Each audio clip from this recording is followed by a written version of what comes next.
स्वागत है आपका बी न्यूज नेशन में। मैं हूं आबिद हुसैन शेख।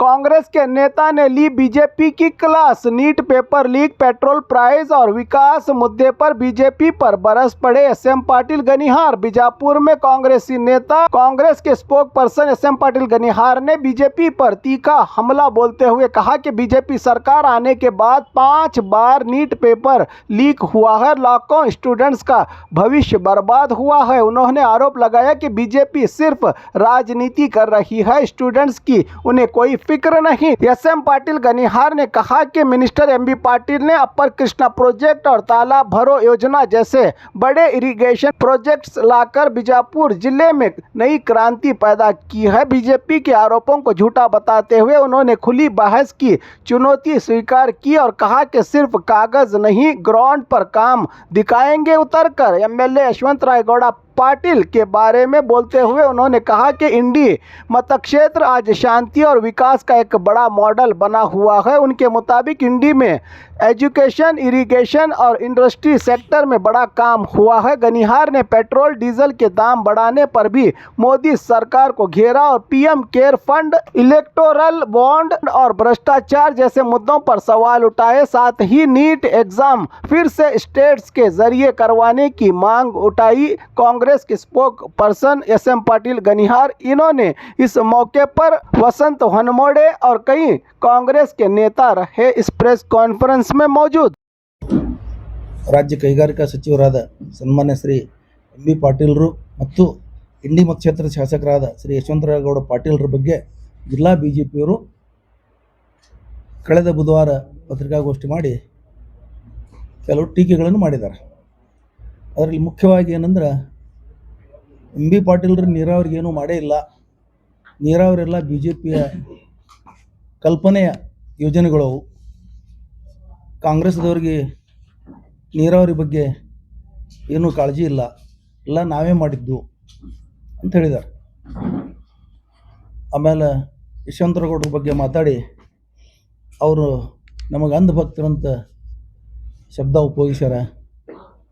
ಆಮೇಲೆ ಅಲ್ಲೇನೂ ಇಂಡಿ ಮತಕ್ಷೇತ್ರದಾಗ ಅಭಿವೃದ್ಧಿ ಆಗಿಲ್ಲ, ಆ ಅಭಿವೃದ್ಧಿ ಆಗಲಾರ್ದು ಮರೆಮಾಚಲಿಕ್ಕೆ ಈ ಥರ ಮಾತಾಡ್ತಾ ಇದ್ದಾರೆ. ಕೇಂದ್ರ ಸರ್ಕಾರಕ್ಕೆ ಈ ನೀರಾವರಿಗೆ ಏನೂ ಸಂಬಂಧ ಇಲ್ಲ, ಅವರು ರಾಜ್ಯ ಸರ್ಕಾರದ್ದು ಯಶವಂತರಗೌಡರು ಮಾಡಬೇಕಾಗಿತ್ತು, ಮಾಡಿಲ್ಲ ಅಂತ ಹೇಳಿದ್ದಾರೆ. ನೀರಾವರಿ ವಿಷಯದಲ್ಲಿ ಎಂ.ಬಿ. ಪಾಟೀಲರಿಗೆ ಬಹಿರಂಗ ಚರ್ಚೆಗೆ ಆಹ್ವಾನ ಮಾಡಿದ್ದಾರೆ ಬಿಜೆಪಿಯವರು. ನಾನು ಅವರಿಗೆ ವಿನಂತಿ ಮಾಡ್ತೇನೆ, ಎಂ.ಬಿ. ಪಾಟೀಲರು ಆಮೇಲೆ ಬರೋದು ಬಿಡೋದು ಅದು ಅವ್ರಿಗೆ ಬಿಟ್ಟಿದ್ದು, ನಾವೇ ಅವರು ಆಹ್ವಾನವನ್ನು ಸ್ವೀಕಾರ ಮಾಡಿ ಬಹಿರಂಗ ಚರ್ಚೆಗೆ ನೀವು ಯಾವತ್ತು ವೇದಿಕೆ ಸಿದ್ಧ ಮಾಡ್ತೀರಿ ಅವತ್ತು ನಾವು ದಾಖಲೆಗಳ ಸಮೇತ ಬರ್ತೀವಿ ಅಂತ ನಾ ಈ ಸಂದರ್ಭದಲ್ಲಿ ಹೇಳ್ತೇನೆ.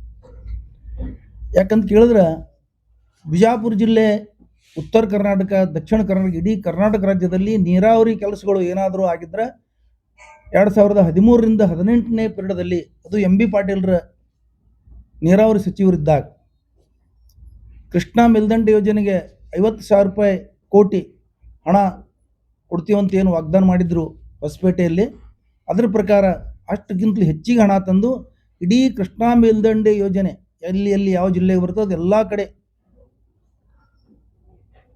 ಯುದ್ಧದ ಉಪಾಧಿಯಲ್ಲಿ ಕೇವಲ 5 ವರ್ಷಗಳಲ್ಲಿ ಯೋಜನೆ ತಯಾರು ಮಾಡೋದು, ಅದನ್ನು ಟೆಂಡರ್ ಮಾಡೋದು, ಅದನ್ನು ಇಂಪ್ಲಿಮೆಂಟ್ ಮಾಡೋದು, 3 ಕೆಲಸಗಳು 5 ವರ್ಷದಲ್ಲಿ ಆಗಿದ್ದಾವೆ. ಇದು ಭಾಳ ಒಂದು ಒಳ್ಳೆಯ ಕೆಲಸ. ಯಾರೂ ಮಾಡಲಾರ್ದಂಥ ಕೆಲಸ ನೀರಾವರಿ ಕೆಲಸ ಎಂ.ಬಿ. ಪಾಟೀಲರು ಮಾಡಿದ್ದಾರೆ. ಇದು ಮಾಡದ ಮೇಲೆ ನಿಮ್ಮ ಬಿ ಜೆ ಪಿಯ ಶಾಸಕರು, ಇವತ್ತು ನೀವು ಪಕ್ಷದಿಂದ ಅವ್ರಿಗೆ ಉಚ್ಚಾಟನೆ ಮಾಡಿರಬಹುದು, ಅವರೇ ಸಿದ್ದೇಶ್ವರ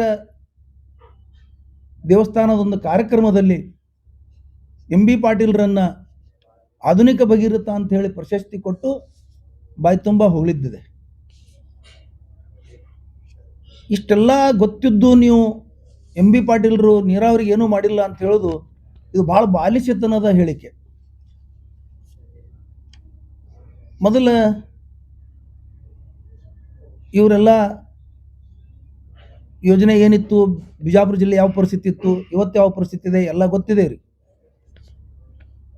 ಅವರು ರೈತ ಕುಟುಂಬದಿಂದ, ಒಳ್ಳೆಯ ಕುಟುಂಬದಿಂದ ಬಂದವರು ಇದ್ದಾರೆ, ಎಲ್ಲ ಬಿಜೆಪಿ ಅಧ್ಯಕ್ಷರಾಗಲಿ ಪದಾಧಿಕಾರಿಗಳಾಗಲಿ.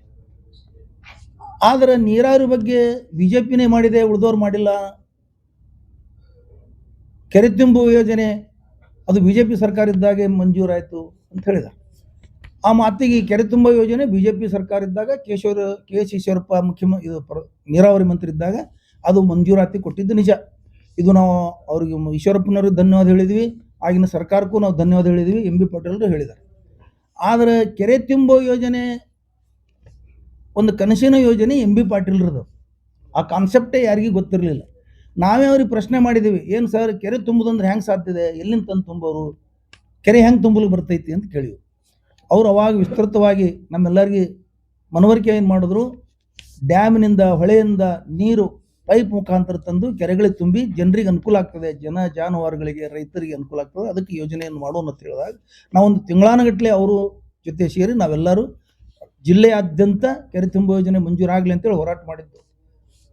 ಎಂ ಬಿ ಪಾಟೀಲ್ರು ಕಲ್ಪನೆ ಮಾಡಿದ್ದಿಲ್ಲ ಅಂದರೆ ಇವತ್ತಿಗೂ ಈ ಕೆರೆ ತುಂಬೋ ಯೋಜನೆ ಬರ್ತಿರ್ಲಿಲ್ಲ.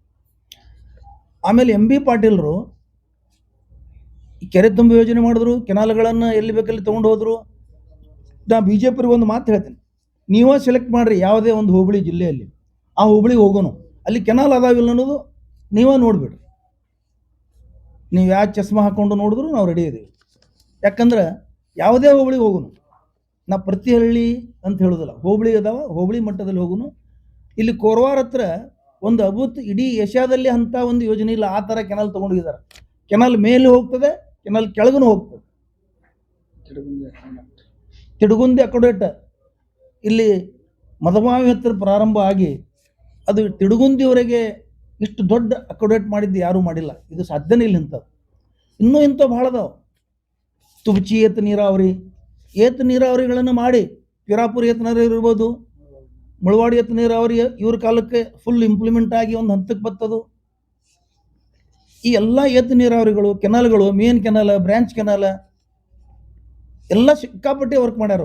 ಇದನ್ನು ಯಾರ್ಯಾರು ಅಲ್ಲಗಳಿಲ್ಲ, ವಿರೋಧಿಗಳನ್ನು ಅಲ್ಲಗಳಿಲ್ಲ ಇವತ್ತಿನ ತನ. ಆದರೆ ಇವರು ಇವತ್ತು ವಿಚಾರ ಮಾಡಿ ಈ ಥರ ಮಾತಾಡ್ತಾರಂದ್ರೆ ಅದು ನಾವು ಇವ್ರ ಆಹ್ವಾನವನ್ನು ಸ್ವೀಕರಿಸ್ತೀವಿ. ಇವ್ರಿಗೆ ದಾಖಲೆಗಳನ್ನು ಮತ್ತು ಕೇವಲ ಕಾಗದ ತೋರಿಸೋದಿಲ್ಲ, ಎಲ್ಲೆಲ್ಲಿ ನೀರಾವರಿ ಆಗ್ಯದ ಅದನ್ನು ಕರ್ಕೊಂಡೋಗಿ ತೋರಿಸ್ತೀವಿ. ನೀವೇ ಸೆಲೆಕ್ಟ್ ಮಾಡಿರಿ. ಇನ್ನು ಕಾಂಗ್ರೆಸ್ದವ್ರಿಗೆ ಇನ್ನು ಅವ್ರು ಏನು ಹೇಳಿದ್ರು, ಇನ್ನೊಂದು ವಿಷಯ, ಬಬಲೇಶ್ವರ ಮತಕ್ಷೇತ್ರ ಅಲ್ಲಿ ಏನೂ ಅಭಿವೃದ್ಧಿನೇ ಆಗಿಲ್ಲ ಅಂತ ಹೇಳಿದ್ರು. ನೀವು ಬಬಲೇಶ್ವರ ನೋಡಿಲ್ಲ ಅಂದಂಗೆ ಆಯ್ತದೆ ಅರ್ಥ. ನೀವು ಬಬಲೇಶ್ವರ ನೋಡಿದ್ರೆ ಈ ಮಾತು ಬರ್ತಿರ್ಲಿಲ್ಲ ನಿಮ್ಮ ಬಾಯಿಂದ. ಇವತ್ತು ನಾವೇ ಕೆಲವು ಸಲ ಅವ್ರಿಗೆ ಎಷ್ಟು ವರ್ಕ್ ಮಾಡ್ತಾರೆ ಬಬಲೇಶ್ವರಕ್ಕೆ ಅಂದ್ರೆ, ಏನು ಸರ್ ನೀವು ಬಬಲೇಶ್ವರಕ್ಕೆ ಮಂತ್ರಿನ ಏನು ಜಿಲ್ಲೆಗೆ ಮಂತ್ರಿ ಅಂತ ಕೇಳಿವಿ ನಾವು. ಅಷ್ಟು ರಾತ್ರಿಯಾಗಲು ದುಡಿತಾರೆ ಅವರು ಬಬಲೇಶ್ವರ ಸಲ. ನಮ್ಮದು ಒಂದು ರಿಕ್ವೆಸ್ಟ್ ಇದೆ ಅವ್ರಿಗೆ, ಸರ್ ಉಳು ಜಿಲ್ಲಾ ತುಂಬ ಬರ್ರಿ, ಅಲ್ಲಿನೂ ಬರ್ತಾರವರು, ಬಟ್ ಬಬಲೇಶ್ವರಕ್ಕೆ ಆದ್ಯತೆ ಭಾಳ ಕೊಡ್ತಾರೆ. ಅದನ್ನು ನಾವು ಹೊಗಳಬೇಕೆ, ಯಾಕಂದ್ರೆ ಪ್ರತಿಯೊಬ್ಬರು ತಮ್ಮ ಮತಕ್ಷೇತ್ರಕ್ಕೆ ಅದು ಮಾಡಬೇಕಾಗ್ತದೆ, ಮಾಡ್ತಾರೆ. ಬಬಲೇಶ್ವರ ಮತಕ್ಷೇತ್ರ ಅಭಿವೃದ್ಧಿ ಆಗಿಲ್ಲ ಅಂದ್ರೆ ನೀವು ಅಲ್ಲಿ ಹೋಗಿ ನೋಡಿ ಮಾತಾಡ್ರಿ. ನೀವು ನೋಡ್ಲಾರ್ದೇನೆ ಎಲ್ಲೋ ಕೂತು ಯಾರ ಬಗ್ಗೆನೂ ಟೀಕೆ ಮಾಡಬೇಡ್ರಿ. ಇನ್ನು ಯಶವಂತರಾಗೌಡರು ಅಲ್ಲಿ ಏನೂ ಅಭಿವೃದ್ಧಿ ಆಗಿಲ್ಲ, ಅವ್ರ ಕಡೆಯಿಂದ ಕೆಲಸ ಮಾಡೋಕ್ಕಾಗಿಲ್ಲ, ಅದನ್ನು ಮುಚ್ಕೊಳಕ ಇವ್ರು ಅಂಧಭಕ್ತರಂತೇಳಿ ಹೇಳಿದ್ದಾರೆ. ಅಂಧಭಕ್ತರಂತ ಯಾರು ಹೇಳ್ಯಾರ? ಯಶವಂತಗೌಡರು ಹೇಳಿಲ್ಲದು. ಸುಮಾರು 7-8 ವರ್ಷಗಳಿಂದ ಅಂಧಭಕ್ತ ಅಂತ ಹೇಳಿದ್ದಾರೆ. 2-3 ದಿವಸದಿಂದ ಮೋದಿಯವರ ಒಂಥರ ಅಭಿಮಾನಿನೇ ರಂಗಣ್ಣ ಅಂತ, ಪಬ್ಲಿಕ್ ಟಿವಿ ರಂಗಣ್ಣ ಅಂತ ಹೇಳಿ ಅವರು ಉಳಿದಾರೆ. ಇವರಿಗೆಲ್ಲ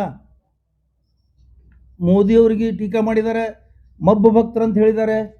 ರಂಗಣ್ಣ ಹೇಳಿದ್ರೆ ಸುಖ ಆಗ್ತದೆ ನಿಮಗೆ? ಪಬ್ಲಿಕ್ ಟಿವಿ ಅವರು ಅಂಧಭಕ್ತರು ಅಂದ್ರೆ, ಮಬ್ಬ ಭಕ್ತರು ಅಂದ್ರೆ ಸುಖ ಆಗ್ತದೆ, ಉಳಿದವ್ರು ಅಂದ್ರೆ ಆಗೋದಿಲ್ಲ ನಿಮ್ಗೆ? ಅದು ಭಾಳ ಖುಷಿ ಕೊಡ್ತದೆ ನಿಮ್ಗೆ?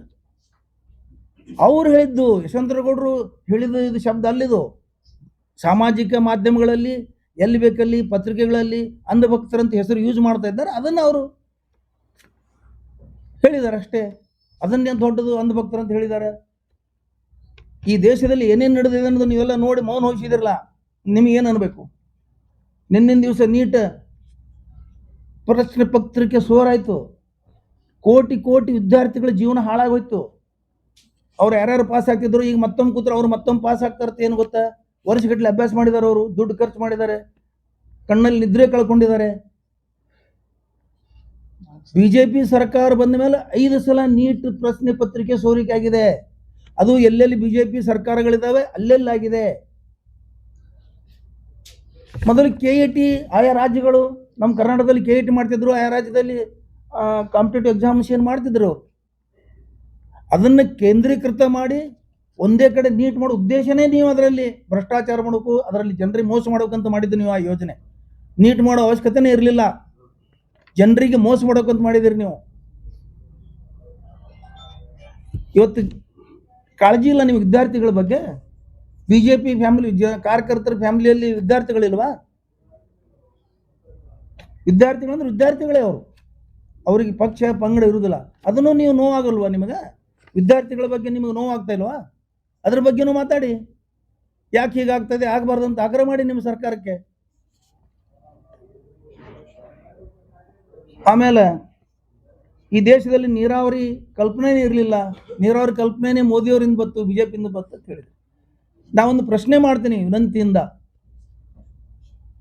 12 ವರ್ಷಗಳಲ್ಲಿ ಎಲ್ಲೆಲ್ಲಿ ನೀವು ಡ್ಯಾಮ್ಗಳಿಗೆ ಫೌಂಡೇಶನ್ ಹಾಕಿದಿರಿ, ಎಷ್ಟು ಡ್ಯಾಮ್ಗಳು ತಯಾರಾಗ್ಯಾವ, ಎಷ್ಟೆಷ್ಟು ಸ್ಯಾಂಕ್ಷನ್ ಮಾಡಿದಿರಿ ಅನ್ನೋದು ನೀವು ಶ್ವೇತಪತ್ರ ಹೊರಡಿಸ್ಬೇಕು.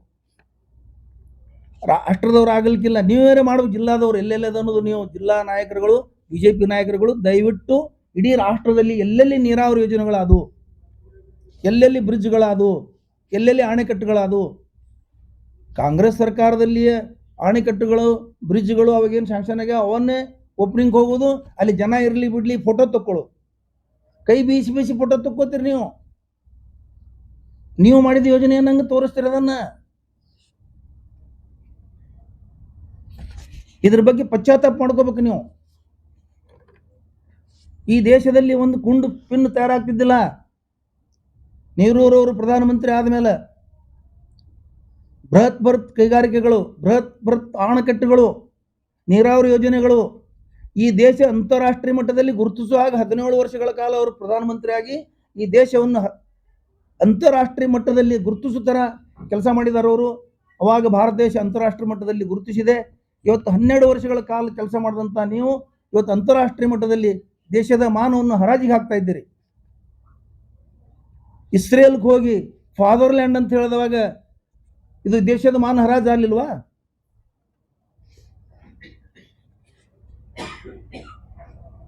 ರಾಹುಲ್ ಗಾಂಧಿ ಅವರು ದೇಶದ ಮಾನ ಹರಾಜಾಗಿದ್ದಾರೆ, ಘನತೆ ಕುಗ್ಗಿಸಿದ್ದಾರೆ ಅಂತ ಹೇಳ್ತಾರೆ. ಇಸ್ರೇಲ್ ದೇಶನೇ ನಮ್ಮದು ಪಿತಾ ದೇಶ, ತಂದೆ ದೇಶ ಅಂತ ಹೇಳಿದಾಗ ದೇಶದ ಮಾನ ಹರಾಜಾಗಲಿಲ್ಲ, ಘನತೆ ಕಡಿಮೆ ಆಗಲಿಲ್ಲ. ಎಂಥ ನಾಚಿಕೆಗೇಡಿನ ಇವು ಮಾತುಗಳಿವೆಲ್ಲ. ಒಬ್ಬ ಪ್ರಧಾನಮಂತ್ರಿ, ನಮ್ಮ ದೇಶದ ಪ್ರಧಾನಮಂತ್ರಿಗಳು ಬಾಯಿಂದ ಶೋಭಿತರಂಥ ಮಾತುಗಳಲ್ಲಿ. ಅದಕ್ಕೆ ಈ ದೇಶಕ್ಕೆ ಏನಾದರೂ ಕೊಡುಗಿದ್ರ, ನೀರಾವರಿ ಕೊಡುಗಿದ್ರ, ಕೈಗಾರಿಕೆ ಕೊಡುಗಿದ್ರ, ಶೈಕ್ಷಣಿಕ ಕೊಡುಗೆ ಇದ್ರೆ, ಸಾಂಸ್ಕೃತಿಕ ಕೊಡುಗೆ ಇದ್ರೆ ಅದು ಕಾಂಗ್ರೆಸ್ ಸರ್ಕಾರದ ಅವಧಿಯಲ್ಲಿ ಕಳೆದ 50 ವರ್ಷಗಳಲ್ಲಿ ಅದನ್ನು ಕಾಪಾಡಿಕೊಂಡು ಬಂದಿದ್ರು. ಅದನ್ನು ಈ 12 ವರ್ಷಗಳಲ್ಲಿ ಅದೆಲ್ಲ ನೀರು ಪಾಲು ಮಾಡಿದ್ದೀರಿ ನೀವು. ನೆಹರೂರವರು ಅಂತಾರಾಷ್ಟ್ರೀಯ ಮಟ್ಟದಲ್ಲಿ ಇನ್ನೊಂದು ವಿಷಯದಿಂದ ಗುರುತಿಸ್ಕೊಂಡಿದ್ರು. ಅಲಿಪ್ತ ರಾಷ್ಟ್ರ ಚಳವಳಿ ಮಾಡಿದ್ರು ಅವರು. ಅಲಿಪ್ತ ರಾಷ್ಟ್ರ ನೀತಿ. ಅಲಿಪ್ತ ರಾಷ್ಟ್ರ ನೀತಿ ಅಂದ್ರೆ ಏನು? ಎಲ್ಲ ರಾಷ್ಟ್ರಗಳ ಜೊತೆ ಚೆನ್ನಾಗಿರ್ಬೇಕು. ನೀವು ಯುದ್ಧದಲ್ಲಿ ಬೇರೆ ರಾಷ್ಟ್ರಗಳ ಜೊತೆ, ಕೆಲವು ರಾಷ್ಟ್ರ ಅಮೆರಿಕ ಜೊತೆ, ಇಸ್ರೇಲ್ ಪರ ನಿಂದಿರ್ತೀರಿ. ಅದರಿಂದ ಎಷ್ಟು ಲಾಸ್ ಆಗಿದೆ ನಮ್ಮ ದೇಶಕ್ಕೆ. ಈಗ ಈ ಕಳೆದ 2 ತಿಂಗಳಿಂದ ಎಷ್ಟು ಲಾಸ್ ಆಗಿದೆ, ಎಷ್ಟು ಹಾನಿ ಆಗಿದೆ. ಇವತ್ತು ಗ್ಯಾಸ್ ಸಿಗ್ತಾ ಇಲ್ಲ, ಪೆಟ್ರೋಲ್ ಸಿಗ್ತಾ ಇಲ್ಲ, ಡೀಸೆಲ್ ಸಿಗ್ತಾ ಇಲ್ಲ. ಗ್ಯಾಸ್ ಉಪಯೋಗಿಸೋದು ಬಿಡ್ರಿ, ಪೆಟ್ರೋಲ್ ಬಿಡ್ರಿ, ಡೀಸೆಲ್ ಬಿಡ್ರಿ. ನಾಳೆ ಶರೀರಕ್ಕೆ ಏನ್ರಿ ಸಮಸ್ಯೆ ಆಗಿದೆ ಅಂದ್ರೆ ಬಿಟ್ಬಿಡ್ರಿ, ಔಷಧ ತಗೋಬೇಡ್ರಿ, ಔಷಧ ಸಿಗಲ್ಲ ತಗೋಬೇಡ್ರಿ, ಸಾಯಿರ್ ಅಂತಂಗ ಆಗ್ತದೆ ಇದು ಅರ್ಥ.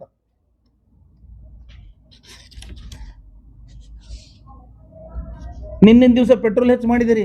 ಏನು ಅವಶ್ಯಕತೆ ಇತ್ತು ಪೆಟ್ರೋಲ್ ಹೆಚ್ಚು ಮಾಡೋದು? 5 ರಾಜ್ಯಗಳ ಚುನಾವಣೆ ಮುಗಿಯುವವರೆಗೆ ನೀವು ಕಾಯ್ದಿದ್ರಿ. ಈಗ ಸಡನ್ಲಿ 3 ರೂಪಾಯಿ ಹೆಚ್ಚಿಗೆ ಮಾಡಿದಿರಿ. ದೇಶದ ಜನರಿಗೆ ಲಾಸ್ ಆಗೋದಿಲ್ವಾ? ಕಾಂಗ್ರೆಸ್ ಸರ್ಕಾರ ಇದ್ದಾಗ ಒಂದು 50 ಪೈಸೆ ಏರಿಸಿದ್ರೆ ನಮ್ಮ ಮಾಧ್ಯಮ ಮಿತ್ರರು ಪೆಟ್ರೋಲ್ ಬಂಕಿನ ಮುಂದೆ ಕ್ಯಾಮರಾ ಹಿಡ್ಕೊಂಡು ಹೋಗಿ ನಿಂತು ಜನರ ಜೇಬಿಗೆ ಕತ್ತರಿ ಅಂತ ತೋರಿಸ್ತಿದ್ರು. ಈಗ ಎಷ್ಟು ಹೆಚ್ಚಾಯ್ತು? ನಮ್ಮ ಮಾಧ್ಯಮ ಮಿತ್ರರು ಯಾಕೋ ಅದು ತೋರಿಸೋದೇ ಇಲ್ಲ. ಇರ್ಲಿ ಆಮೇಲೆ ಮಾತಾಡ್ರಿ.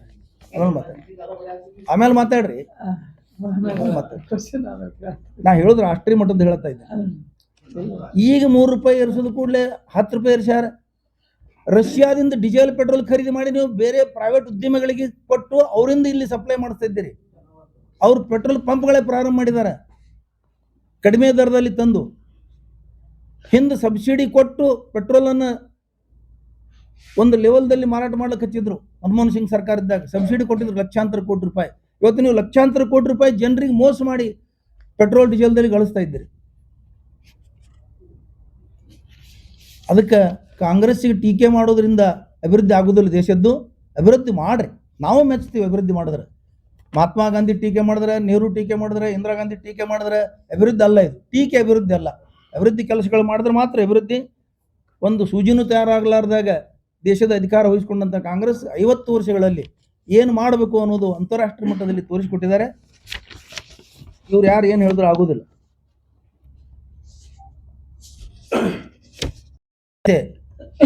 ಯಶವಂತರಾಗೌಡರು ಅಭಿವೃದ್ಧಿ ಮಾಡಿಲ್ಲ ಅಂತ ಹೇಳಿದೆ. ಇಂಡಿಗೆ ಹೋಗಿ ನೋಡ್ರಿ, ಇಂಡಿನೂ ಹೋಗಿಲ್ಲ ನೀವು. ಇಂಡಿ ಇವತ್ತು ಶಾಂತಿ, ಸರ್ವ ಜನಾಂಗದ ಶಾಂತಿಯ ತೋಟ ಆಗಿದೆ ಇವತ್ತು ಇಂಡಿ. ಅಲ್ಲಿ ಒಂದು ಗಲಭೆಯಿಲ್ಲ, ಒಂದು ಕೋಮುವಾದಿಲ್ಲ, ಒಂದು ಕೋಮುವಾದದ ಯಾವುದೂ ಶಕ್ತಿಗಳಲ್ಲಿ ಕೆಲಸ ಮಾಡ್ತಾ ಇಲ್ಲ. ಮರಗೂರು ಫ್ಯಾಕ್ಟ್ರಿ ಸುಮಾರು ಲೀಲಾವಾಗಿ ಅದು ಮಾರಾಟಕ್ಕೆ ಹೋಗಿತ್ತು. ಅಂಥದನ್ನು 6-7 ಸಾವಿರ ಕೋಟಿ ಹಾಕಿ ಸರ್ಕಾರದಿಂದ ತಂದು ಅದನ್ನು ಪ್ರಾರಂಭ ಮಾಡಿ ಇವತ್ತು ಸುಮಾರು 10-15 ವರ್ಷ ಆಯ್ತು. ಇವತ್ತು ಸರಿಯಾಗಿ ನಡೀತಾ ಇದೆ. ಅಲ್ಲೊಂದು ಮಿನಿ ವಿಧಾನಸೌಧ ಇದೆ. ಇಡೀ ಉತ್ತರ ಕರ್ನಾಟಕದಲ್ಲೆಲ್ಲ ಎಲ್ಲೂ ಇಲ್ಲ ಅಂಥದ್ದೊಂದು ಮಿನಿ ವಿಧಾನಸೌಧ ಮಾಡಿದ್ದಾರೆ. ಜಿಲ್ಲಾ ಕೇಂದ್ರ ಆಗಲಿಕ್ಕೆ ಏನೇನು ಬೇಕು ಎಲ್ಲ ಮಾಡಿದ್ದಾರೆ. ಇವತ್ತು ಅಷ್ಟು ಕೆಲಸ ಮಾಡಿದ್ದಾರೆ ಅವರು. ಅಲ್ಲಿ ಹೋಗಿ ನೋಡ್ಬೇಕು ನೀವು. ಆಮೇಲೆ ಎಲ್ಲ ಜನಾಂಗದವ್ರ ಜೊತೆ ಉತ್ತಮ ಬಾಂಧವ್ಯ ಹೊಂದ್ಕೊಂಡು ಎಲ್ಲರಿಗೂ ಅಧಿಕಾರದಲ್ಲಿ, ರಾಜಕೀಯದಲ್ಲಿ ಅಧಿಕಾರ ಕೊಟ್ಟಿದ್ದಾರೆ, ಅಭಿವೃದ್ಧಿಯಲ್ಲಿ ಅಧಿಕಾರ ಕೊಟ್ಟಿದ್ದಾರೆ. ಯಾವುದು ಟೀಕೆ ಟಿಪ್ಪಣಿಗಳಿಲ್ಲದೆ ಇವತ್ತಿಗೂ ಅವರು ಒಂದು ಆಡಳಿತ ಮಾಡ್ಕೊಂಡು ಬಂದಿದ್ದಾರೆ. ಅದಕ್ಕಾಗಿ ಜನ ಅವರಿಗೆ 3 ಸಲ ಆರಿಸಿ ತಂದಿದ್ದಾರೆ. ಅಂಥವ್ರ ಬಗ್ಗೆ ನೀವು ಹಗುರವಾಗಿ ಮಾತನಾಡೋದು, ಅವ್ರು ಅಂಧಭಕ್ತರು ಅಂದರು ಅಂತ ಹೇಳಿದ್ರೆ, ಅಂಧಭಕ್ತರು ಇಡೀ ದೇಶನೇ ಅಂತ ಇದೆ. ಬಹಳಷ್ಟು ಜನ ಅಂತ ಇದ್ದಾರೆ ನಿಮ್ಗೆ. ಇತ್ತೀಚೆಗೆ ಚಾನಲ್ಗಳು ಸಹಿತ ಅಂಧಭಕ್ತರು ಅಂತ ಇದ್ದಾರೆ ನಿಮ್ಗೆ.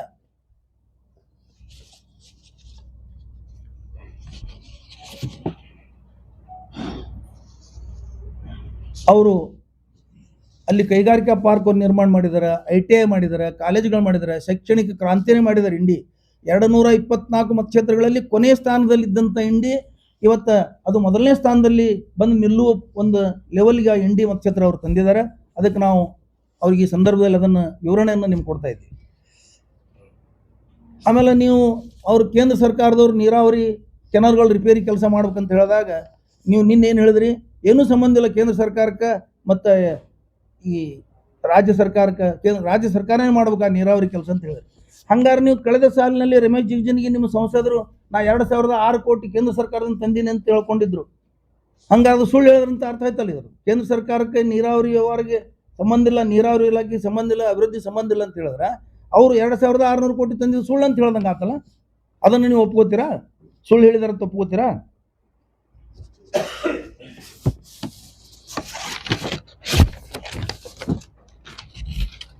ಆಮೇಲೆ ಇತ್ತೀಚೆಗೆ ಮೋದಿ ಸಾಹೇಬರು ಕರ್ನಾಟಕ ಬಂದಿದ್ರು. ಅವರು ನುಡಿಮುತ್ತುಗಳ ಬಗ್ಗೆ ಹೇಳ್ಬೇಕಂದ್ರೆ ಕರ್ನಾಟಕದಲ್ಲಿ ಕಾಂಗ್ರೆಸ್ ಸರ್ಕಾರ ಭ್ರಷ್ಟಾಚಾರದಲ್ಲಿ ತೊಡಗಿದೆ. ಸ್ವಾಮಿ, ನೀವು ಆ ವಿಷಯ ಹೇಳುವಾಗ ನಿಮ್ಮ ಪಕ್ಕದಲ್ಲಿ ಯಾರು ಕೂತಿದ್ರು? ಮುಖ್ಯಮಂತ್ರಿ ಇದ್ದಾಗ ಭ್ರಷ್ಟಾಚಾರ ಮಾಡಿ, 1 ನಂಬರ್ ಭ್ರಷ್ಟಾಚಾರ ಮಾಡಿ DD ತಗೊಂಡು ಜೈಲಿಗೆ ಹೋದವ್ರು ಕೂತಿದ್ರು ನಿಮ್ಮ ಪಕ್ಕದಲ್ಲಿ. ನಿಮ್ಮ ಪಕ್ಕದಲ್ಲಿ ಕೂತವ್ರು ಜೈಲಿಗೆ ಹೋಗಿದ್ರು. 2 ದಿವಸ ಮೊದಲು ಸುವೇಂದು ಅಧಿಕಾರಿ ಕಲ್ಕತ್ತಾದಲ್ಲಿ ಪ್ರಮಾಣ ವಚನ ಸ್ವೀಕಾರ ಮಾಡಿದ್ರು. ಇವತ್ತು ಸಾಮಾಜಿಕ ಮಾಧ್ಯಮದಲ್ಲಿ ಹರಿದಾಡ್ತಿದ್ದ ವಿಡಿಯೋ, ಆ ಲಂಚ್ ತೊಗೊಂಡಿದ್ದು ವಿಡಿಯೋ ಹಾಕಿದ್ರಿ ನೀವು. ಇವತ್ತು ಅದೇ ಮನುಷ್ಯಾಗ ಪ್ರಮಾಣ ವಚನ ಸ್ವೀಕಾರ ಮಾಡಿ ಅಪ್ಪಗೊಳ್ತೀರಿ. ಇವತ್ತು ಇಡೀ ರಾಷ್ಟ್ರದಲ್ಲಿ ಎಷ್ಟೆಷ್ಟು ಭ್ರಷ್ಟಾಚಾರ ಯಾರ್ಯಾರು ಮಾಡಿದ್ರು ಅವರೆಲ್ಲರನ್ನು ಇವತ್ತು ನೀವು ಅಪ್ಪಕೊಂಡು ವಾಷಿಂಗ್ ಮಷಿನ್ದಾಗ ಹಾಕಿ ಸ್ವಚ್ಛ ಮಾಡಿ ತೆಗೆದು ಅವ್ರಿಗೆ ಅಧಿಕಾರಗಳು ಕೊಡ್ತಾ ಇದ್ದೀರಿ. ಅಸ್ಸಾಂ ಮುಖ್ಯಮಂತ್ರಿ ಹಣೆ ಬರೋ ಅದೇ, ಎಲ್ಲರೂ ಅದೇ. ಮಹಾರಾಷ್ಟ್ರದಲ್ಲಿ ಪವಾರ್ ಅಂತಿದ್ರು, ದಿವಂಗತ ಪವಾರ್ ಅವರು 70,000 ಕೋಟಿ ಹಗರಣ ಅಂತ ಹೇಳಿ ನೀವು ಭಾಷಣ ಮಾಡಿದ್ರು. ಒಂದೇ ವಾರದಾಗ ಅವ್ರಿಗೆ ಉಪಮುಖ್ಯಮಂತ್ರಿ ಮಾಡಿದ್ರಿ. ಭ್ರಷ್ಟಾಚಾರ ಮಾಡಿದವ್ರನ್ನ ನೀವು ಪಕ್ಕದಾಗ ಕೂಡಿಸಿ ಭಾಷಣ ಹೇಳ್ತೀರಿ. ನೀವು ಎಲೆಕ್ಟ್ರಲ್ ಬಾಂಡ್ ಹೆಸರ ಮೇಲೆ ಭ್ರಷ್ಟಾಚಾರ ಮಾಡಿದ್ರಿ. PM ಮೋದಿ ಫಂಡ್ ಇವತ್ತಿಗೂ, ಕೇರ್ ಫಂಡ್ ಇವತ್ತಿಗೂ ನೀವು ಅದು ಹೇಳ್ತಾ ಇಲ್ಲ ಬಹಿರಂಗವಾಗಿ. PM ಕೇರ್ ಫಂಡ್ ಅಲ್ರಿ, ಪ್ರಧಾನಮಂತ್ರಿ ನಮಗೆಲ್ಲ ಕೇರ್ ಮಾಡಬೇಕು ಇಡೀ ರಾಷ್ಟ್ರ ಜನರಿಗೆ. ಇನ್ನು PM ಕೇರ್ ಫಂಡ್ ಅಂತ ಏನದು ಅರ್ಥ? ಯಾರಿಗೆ ಅರ್ಥ ಅಲ್ಲಾರ್ದಂತಂದು ಒಂದು ಸಂಸ್ಥೆ ಮಾಡಿ ಅದಕ್ಕೆ ಜನರಿಂದ ದೇಣಿಗೆ ತೊಗೊಂಡು ಆ ಯಾರ್ಯಾರು ದೇಣಿಗೆ ಕೊಟ್ಟರೆ ಎಲೆಕ್ಟ್ರಲ್ ಬಾಂಡ್, PM ಕೇರ್ ಅವ್ರಿಗೆ ದೊಡ್ಡ ದೊಡ್ಡ ಕಾಂಟ್ರಾಕ್ಟ್ಗಳು ಕೊಟ್ಟಿದ್ದೀರಿ. ಕಾಂಟ್ರಾಕ್ಟ್ಗಳು ಕೊಟ್ಟಿದ್ದೆಲ್ಲ ಬ್ರಿಡ್ಜ್ಗಳು ಬೀಳ್ತಾ ಇದ್ದೇವೆ. ಇವತ್ತು ನಿಮ್ಮ ಪೀರಿಯಡಲ್ಲಿ ಕಟ್ಟಿದಂಥ ಬ್ರಿಡ್ಜ್ಗಳು ಎಲ್ಲ ರಾಜ್ಯದಲ್ಲಿ ಬೀಳ್ತಾ ಇದ್ದಾವೆ. ಅದ್ರ ಬಗ್ಗೆನೂ ಹೇಳ್ಬೇಕಲ್ಲ. ಆಮೇಲೆ ಕಾಂಗ್ರೆಸ್ ಬೆನ್ನಿಗೆ ಚೂರಿ ಹಾಕ್ತದೆ ಪಕ್ಷಗಳಿಗೆ. ನೀವು ಯಾರ್ಯಾರಿಗೆ ಚೂರಿ ಹಾಕಿರಿ ಅನ್ನೋದು ಲಿಸ್ಟ್ ಇದೆ ನಮ್ಮ ಕಡೆ. ಕಾಶ್ಮೀರದಲ್ಲಿ ಮೆಹಬೂಬಾ ಮುಫ್ತಿಗೆ ಚೂರಿ ಹಾಕಿದ್ರಿ, ಕಾಶ್ಮೀರದ ಪಂಜಾಬ್ದಲ್ಲಿ ಅಕಾಲ್ದಳಕ್ಕೆ ಚೂರಿ ಹಾಕಿದ್ರಿ, ಒಡಿಶಾದಲ್ಲಿ ಪಟ್ನಾಯಕ್ ಅವರಿಗೆ ಚೂರಿ ಹಾಕಿದ್ರಿ, ಮಹಾರಾಷ್ಟ್ರದಲ್ಲಿ ಶಿವಸೇನಾದವ್ರಿಗೆ ಚೂರಿ ಹಾಕಿದ್ರಿ. ನೀವು ಇದೇ ಮಮತಾ ಬ್ಯಾನರ್ಜಿ ಜೊತೆ ಸರ್ಕಾರ ಮಾಡಿದ್ರಿ. ನೀವು ನಿಮ್ಗೆ ಯಾರ್ಯಾರು ಸಹಾಯ ಮಾಡ್ಯಾರ ನೀವು ಅವರೆಲ್ಲರಿಗೂ ಚೂರಿ ಹಾಕಿದ್ರಿ. ನಿತೀಶ್ ಕುಮಾರ್ ಅವ್ರಿಗೆ ಇತ್ತೀಚೆಗೆ ನೀವು ಅವ್ರಿಗೆ ಬೆನ್ನ ಚೂರಿ ಹಾಕಿದ್ರಿ. ಕಾಂಗ್ರೆಸ್ನಲ್ಲಿ ಚೂರಿ ಹಾಕಿದ್ರೆ ತೋರಿಸ್ರಿ. ಟೀಕೆ ಮಾಡೋಕ್ಕೂ ಟಿಪ್ಪಣಿ ಮಾಡೋಕ್ಕೂ ಒಂದು ಲಿಮಿಟ್ ಇರ್ಬೇಕಲ್ಲ. ಮಾಡುವುದೆಲ್ಲ ನೀವು ಮಾಡಿ ಎಲ್ಲ ಕಾಂಗ್ರೆಸ್ ಮೇಲೆ ಹಾಕ್ತಾ ಇದ್ದೀರಿ. ಅದಕ್ಕೆ ನಾ ಈ ಸಂದರ್ಭದಲ್ಲಿ ಹೇಳೋದಂದ್ರೆ, ನಮ್ಮ BJP ಸಹೋದರರು ಏನಾರು ಮಾತಾಡಬೇಕಾಗಿದ್ರೆ ಸ್ವಲ್ಪ ವಿಚಾರ ಮಾಡಿ ಅಭ್ಯಾಸ ಮಾಡಿ ಮಾತಾಡಬೇಕು ಅಂತ ಈ ಸಂದರ್ಭದಲ್ಲಿ ಹೇಳುತ್ತಾ, ಇನ್ನೊಂದು ಸಲ ಕೊನೆಯದಾಗಿ ನೀಟ್ ವಿದ್ಯಾರ್ಥಿಗಳಿಗೆ ಮೋಸ ಆಗಿದ್ದನ್ನು ಸರಿಪಡಿಸಬೇಕು. ಆ ನೀಟ್ ವಿದ್ಯಾರ್ಥಿಗಳಿಗೆ ಆಯಾ ರಾಜ್ಯದಲ್ಲಿ ಮೊದಲಿನ ಥರ ಆಯಾ ರಾಜ್ಯ ಸರ್ಕಾರಗಳು ಪರೀಕ್ಷೆಗಳನ್ನು ನಡೆಸಿ ಆಯ್ಕೆ ಮಾಡೋ ಪ್ರಕ್ರಿಯೆ ಪ್ರಾರಂಭ ಮಾಡಬೇಕು. ಯಾಕಂದರೆ ಇದು ನಿಮ್ಮ ಕೈಯಿಂದ ಆಗೋದಿಲ್ಲ. ರಾಷ್ಟ್ರ ಮಟ್ಟದಲ್ಲಿ ನೀವು ಕೇಂದ್ರೀಕರಣ ಮಾಡಿದ್ದೆ ಅದಕ್ಕೆ ಮೋಸ ಮಾಡೋಕ್ಕೆ. ಅದಕ್ಕೆ ನೀವು ಮೊದಲಿನ ಥರನೇ ಪದ್ಧತಿ ತರಬೇಕು ಅಂತ ನಾನು ಈ ಸಂದರ್ಭದಲ್ಲಿ ಆಗ್ರಹ ಮಾಡ್ತೀನಿ. ಆಮೇಲೆ ನಿನ್ನಿನ ದಿವಸ ನೀವು ಬೆಲೆ ಏರಿಸಿದಂಥ ಪೆಟ್ರೋಲ್, ಡೀಸೆಲ್ ಇವು ಆಗಿಂದಾಗ ಹಿಂತಕ್ಕೋಬೇಕು. ಗ್ಯಾಸ್ಗಳು ಇವತ್ತು ಅಡುಗೆ ಮಾಡೋದು ಸಮಸ್ಯೆ ಆಗಿಬಿಟ್ಟಿದೆ. ಹೋಟೆಲ್ಗಳು ಬೆಂಗಳೂರಲ್ಲಿ ಬಂದಾಗಿದೆ. ಹೋಟೆಲ್ಗಳು 50% ಹೋಟೆಲ್ಗಳು ಬಂದಾಗಿದ್ದಾವೆ. ಅದಕ್ಕೆ ಇವೆಲ್ಲಾನು ಮಾಡಬೇಕು ಹೊರತಾಗಿ ಬರೀ ಟೀಕೆ ಟಿಪ್ಪಣಿ ಮಾಡೋದ್ರಲ್ಲಿ ಕಾಲಹರಣ ಮಾಡಬಾರ್ದು ಅಂತ ಈ ಸಂದರ್ಭದಲ್ಲಿ ಹೇಳ್ತೀನಿ. और खबरों के लिए देखते रहिए बी न्यूज़ नेशन।